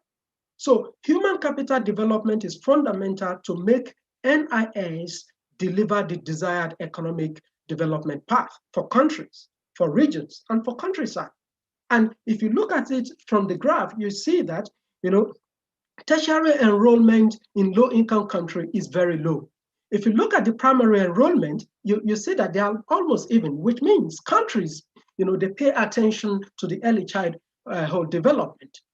But this is not actually enough, because the potential of human capital, it will reflect mostly in the tertiary enrollment, because that is when they begin to get ready to get into the society to make significant impact. So there should be, a greater call for these to be improved in most developing countries, just as you can see in low income and low middle income countries. But we see high income countries are doing pretty well when it comes to tertiary enrollment. And this is fundamental for NIS to leverage this to chart the course for economic development.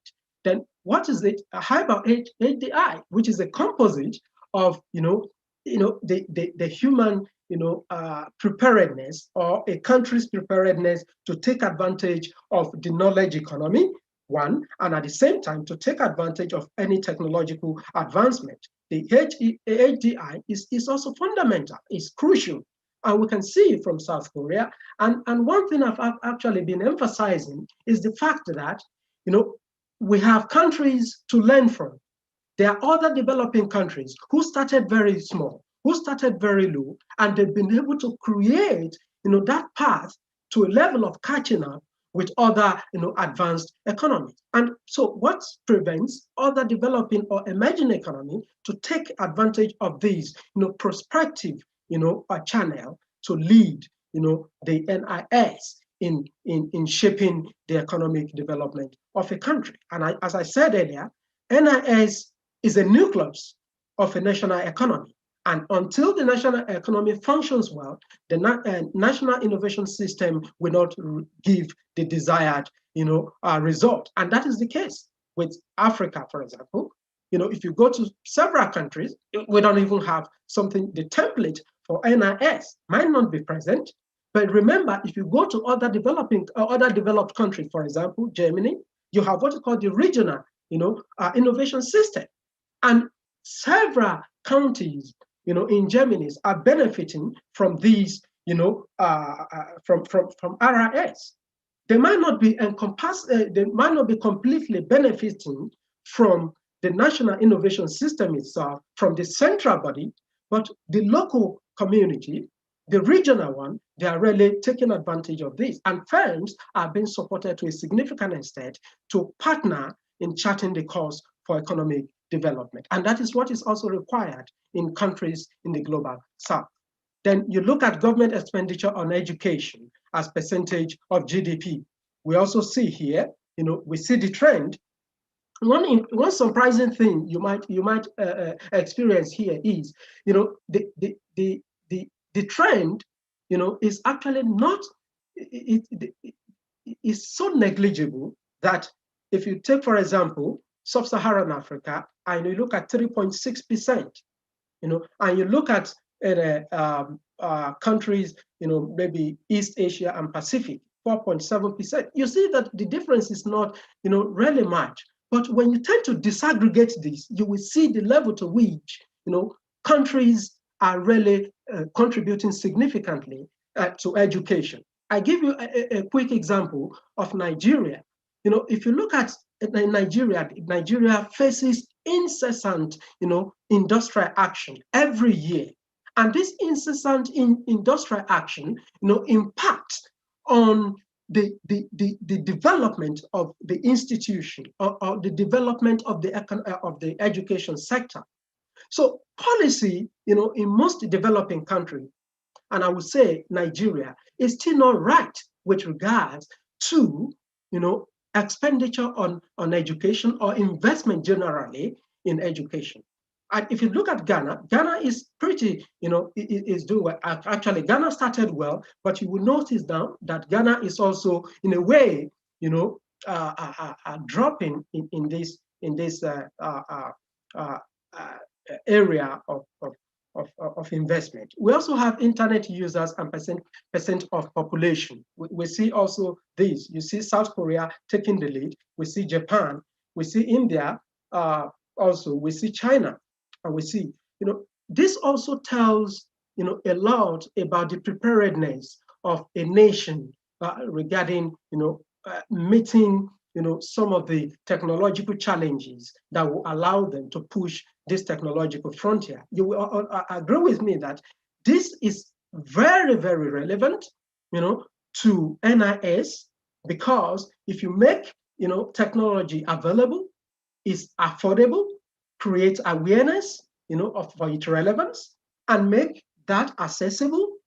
So the ability is then suitable user skills to transfer this technology access into valued development is also fundamental. And you will notice that this might also be absent in some countries in the global south. And this is also a critical area that should be addressed if you must think of closing up, if you must think of catching up. I always prefer using closing up with regards to catching up, because catching up might be too expensive for most developing countries, especially those who are really having this huge gap, between them and the advanced economy. Then you look at health spending. This is fundamental. Mariana Mazzucato, he's talked a lot about spending, on health, and the reality unfolded itself, after the COVID outbreak. So it is a significant economic development path that nations should take so seriously. Is spending, on health. We see Brazil, we see the effects. We see Korea, we see China, we see Japan.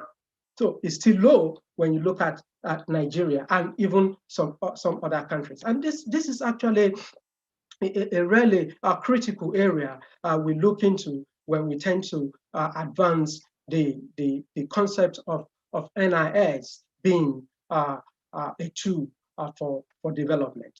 And we also have R&D spending, and as percentage of GDP. Manuel mentioned about scientific collaboration, about scientific, publication, and how that has been, a greater path to shaping, development. And you can see from this graph, what this says. You look at Korea in 2018, you see the growth in terms of R&D percentage, 4.81. Then if you look at South Africa, it's actually relatively low in 2017, although no data for 2018, you see 0.83. Then you come to India, it's relatively low. And this is also another area that, policy, should take so seriously, because it's a fundamental incentive, to drive, R&D and generation of novel knowledge, which leads to economic success. So technological push, additional inputs during innovation leads to more knowledge and innovation. So there should be support for science and research and incentive for research and development. Then you look at the global indices. This is also another case. It tells us so much about, the readiness of a country to invite, investors, to accommodate investors, both local and foreign investors. So if these, global indices in terms of, globalization index, because you definitely have to make your country, not just an inward nation, but it also must advance, outwardly in order to benefit from globalization. So we see the economic globalization index, and you will see that the trend is not, if you pick each, but when you disaggregate these, you see that countries, will not, will fare well, and others will not fare too good. But these indices are also fundamental for NIS to really take the charge of economic development as, a thing to project a country's image, a nation's image to the global community. Then we look at cost of doing business. We're debating on this, and this is risk-taking entrepreneurs are necessary to take the ideas, labor, equipment, and material and transform them into business activity. This can only happen if government supports with the right policy and incentive. And that is what if you see from this, you see that South Africa actually has a very congenial environment for business. You look at China also, you look at Brazil, you look at Japan, relatively Kenya and Nigeria, are not faring too well. So this also is very important to really push the frontier of innovation. And if we know innovation is broad, innovation system is broad, but one significant aspect of it is the business, attracting, aspect. And for countries to attract investors, for countries to even allow their local investors to flourish, the environment must be congenial for business to thrive. Then, the fluidity. And you should close because we have run out of time. So right. Just finish your comments, please. All right. So we have the case of high-tech export, percentage of manufactured goods. This also tells much about, preparedness, to catching up. I'm not saying, okay, countries should begin to think of, exporting technology, but local, developing the local content and making that, integrative, before thinking of the global context is also very relevant. And just as you can see from this, and the same thing goes with the idea of patenting. It is also relevant, and Manuel also mentioned that, what is the state of patenting, or in general IP system in developing countries.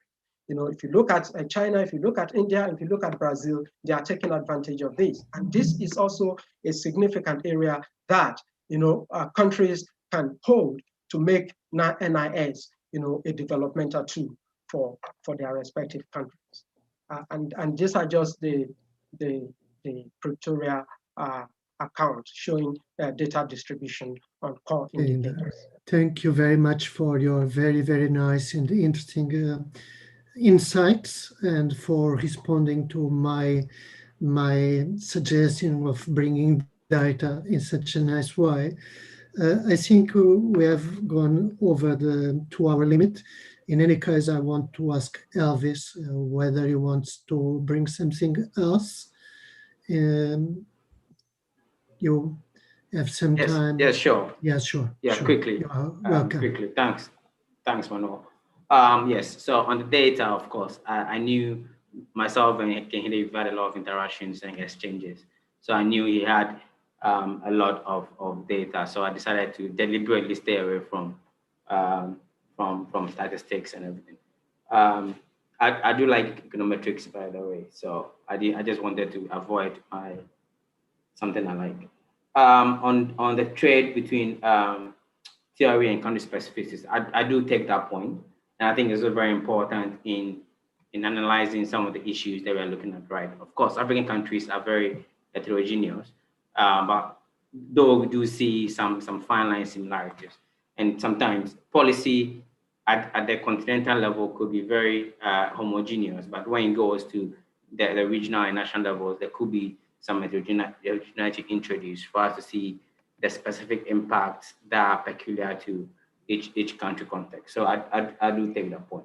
And I think on more on the balanced and unbalanced growth and strategies, I would simply say that in the African context, where sort of the balanced growth strategy has been practiced for so long and has yielded very useful, very limited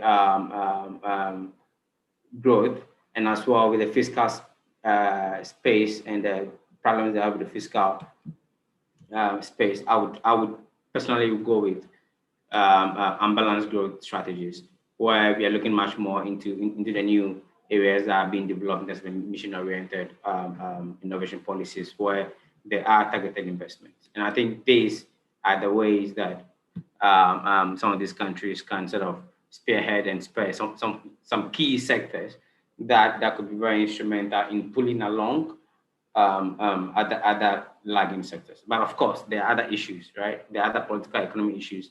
How do we identify these sectors? How do we choose?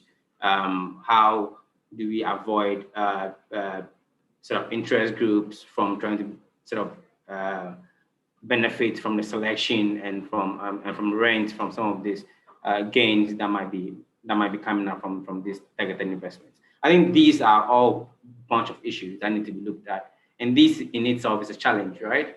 And I think these things need to be discussed, and of course, these sort of discussions we're having now helps in broadening our minds and discussions around towards some of these issues. Yeah, I can leave it there now, but I think one more point I want to make regarding the scientific knowledge is, yes, I think the scientific knowledge is important, and I think there's a bunch of literature that does show that. But I think one question I would want to ask is, are these really indicators that show scientific knowledge in the African context? And I would just want to leave it there.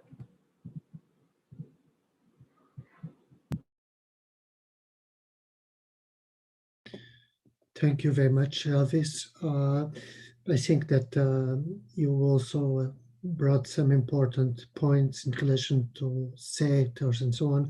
We could also have discussed the relevant technologies, particularly taking into attention the perspective of windows of opportunity and to discuss more these things. But we have gone over the 2-hour limit, and I think that we need to close. This was a very, very rich session. I know that there is a continuation next week with Professor Judith Schutz and Dr. Leonardo Souza, and pass now to Rajesh GK, which is the main organizer, to close the session. I think that it's your time now to speak, Rajesh. Yeah. So, Professor, I think if the participants do not mind, we can go on a little more if it is not a problem. I think there are quite a few questions we have received and quite a few hands up, and some of the senior scholars are there. Okay, so yeah, I think let us pull on. For me, that's okay. Yeah, then let's carry on. No problem at all. I was just following your direction of trying to comply with the time limit, but we that's have okay. Yeah, Bentoke. Okay. So Professor Suits is there. So let them all chip in. Yeah, sure. So Bentok, you are welcome, of course. Yes, I think Manuel, your point about the need to be much more specific is somewhat relevant for the whole series here. It's quite dominant discussion of concepts. And of course, the problem, if you talk about innovation systems, it has many dimensions, which you can discuss concretely. And if you discuss economic development, it's the same. So, but I think I've been in dialogue with Rajesh, and as far as I understand, it's the intention to follow up on this series with a series of applied work, where you go into, because even if we get broad indicators, the very complexity of what's going on, you really need to go down into more specific case studies or sector specific and so on. So, and I think this will come. Referring to the two presentations, I think they were very nice and very complimentary. And they came with some important, if we take Africa, I think it came out clearly that more understanding of the role of the informal sector and how to develop policies, as Manuel mentioned to that. And the other major thing is the question about finance. My impression is that the situation of finance in relation to innovation and economic activities are quite different in Africa from in most other contexts. And finally, the use of advanced digital technologies. I mean, actually, we could hope that in the next round, we get some projects presented where you try to link these things. How to raise finance for innovation in informal sector, and how can the informal sector draw upon sources from within the national system and from abroad. I mean, this kind of more concretely limited things would be very nice. But I think, and also we got at the end here, a very interesting list of empirical observations which put specific countries in Africa in comparison with others. So I think it was a very good session, and thank you very much for all of it. Thank you. Thanks very much for your positive comments, Bentoka. I think Andrew's hand is up. Andrew's hand is up. Let's give him a chance. So you are welcome, Andrew. Please move forward. Thank you very much for both everybody who's made a contribution. We're going forward. I think there's a critical need for more discussion of what real development we want with innovation, and if then we look at inclusive development, this issue of how and what we've learned about how to develop innovation capabilities in agriculture and small and medium-sized enterprises, especially like artisan industries that historically were important, but then were minimized or devalued in the process of development. I wonder what we've really learned about how we do this in a way that doesn't just perpetuate, low wages and precarious living conditions, but actually can develop the more periphery regions. Does systems of innovation have lessons for us on how to do that? That's not a question maybe we answer today, but I certainly, if we have some sense of what are the key issues to look at as we go forward in that issue.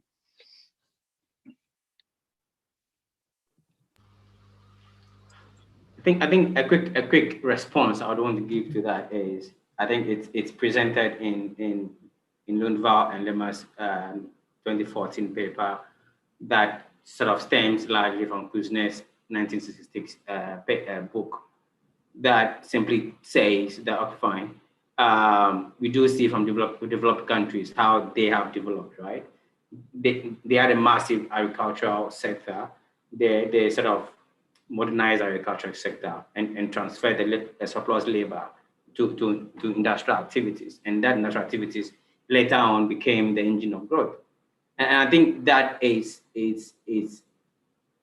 a clear-cut way we could do some of these things. We do know the agricultural sector in developing countries are huge, but of course, in terms of GDP contributions, is minimal, but employment is large. We do know the informal economy is significant and very important. How then do we propel these traditional sectors in my context, in the African context, agri and informal economy, traditional sectors, to grow more rapidly, they use the term more rapidly, in order to pull along some of these new sectors that we would want to see growth and to become engines of growth. I think these are challenges that we need to sort of use technology to try to resolve, really.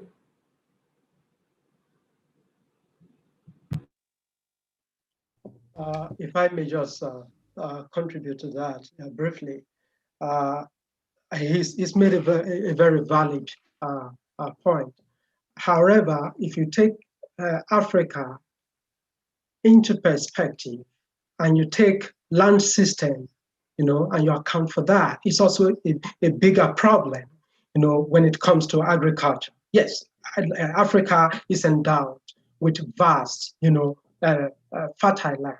But the fact that the land system regulation is not favoring farmers is also limiting the advancement of this particular sector to contribute significantly to the growth of an economy. So this system will have to be addressed, and if it is adequately addressed, I think developing countries and Africa most especially will benefit significantly in this respect.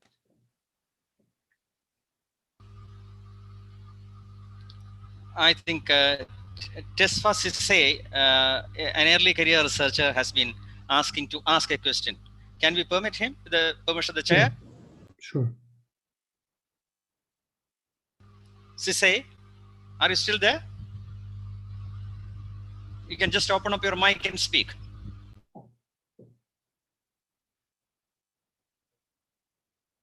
I don't think he's there anymore.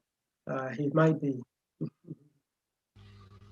So anyone else to chip in and contribute, please?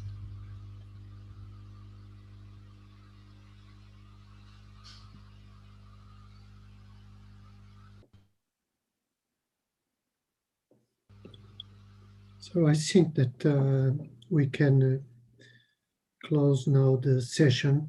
Yeah. I think that we had a very, very interesting session in terms of putting in a systematic way all the different dimensions and aspects which are relevant in economic development. and the interaction between the innovation system and economic development policies.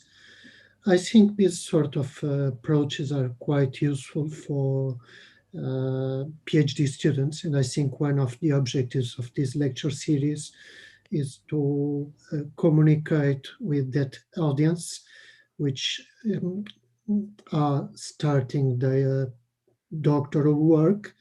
In that sense, is quite useful. I think it is quite important for young scholars to have a voice.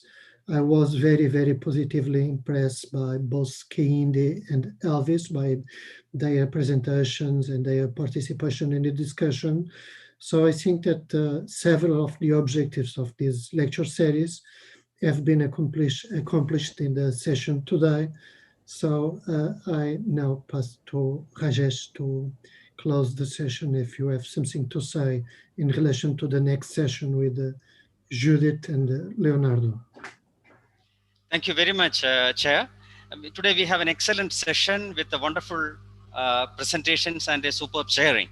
And before closing the session, I wish to tell you that we have a very important person among us. At least I consider him as a very important person.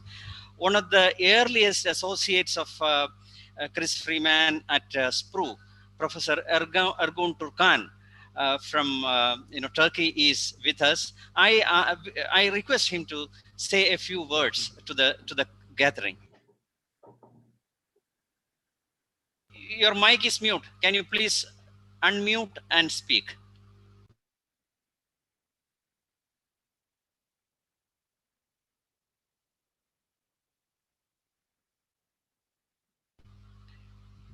You have to unmute, Professor Turkan. Yeah. Okay. It was a very nice lecture, Mr. Katunda Medase. There's a very latest figures about R&D systems and patents, etc. I'm sorry, I catch the last few minutes of his lecture, but it was very useful for me. Nearly many years I live this area, but by the time I am getting involving into these old problems, but I'm very skeptical about national innovation systems. Innovation systems became big firms' innovation systems, a kind of family secret or company secret. So, of course, we worked lots of time on national innovation systems, especially under the direction of Professor Chris Freeman. But now it seems to be very remote subject. Probably I am, somehow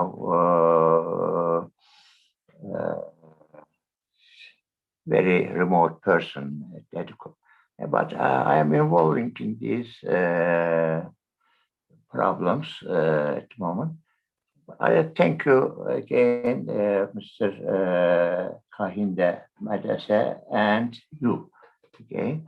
But one day, if I prepare something coherent,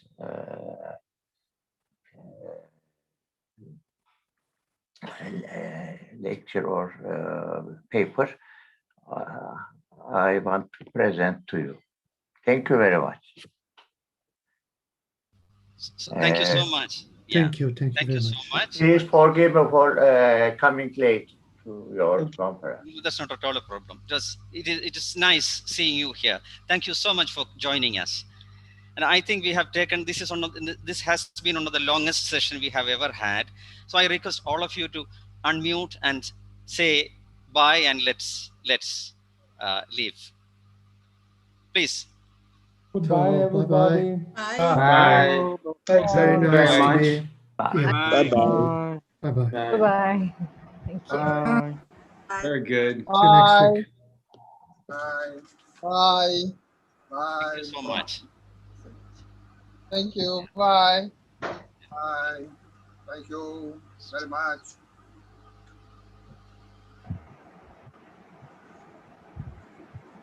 Thank you so much. Thank you so much.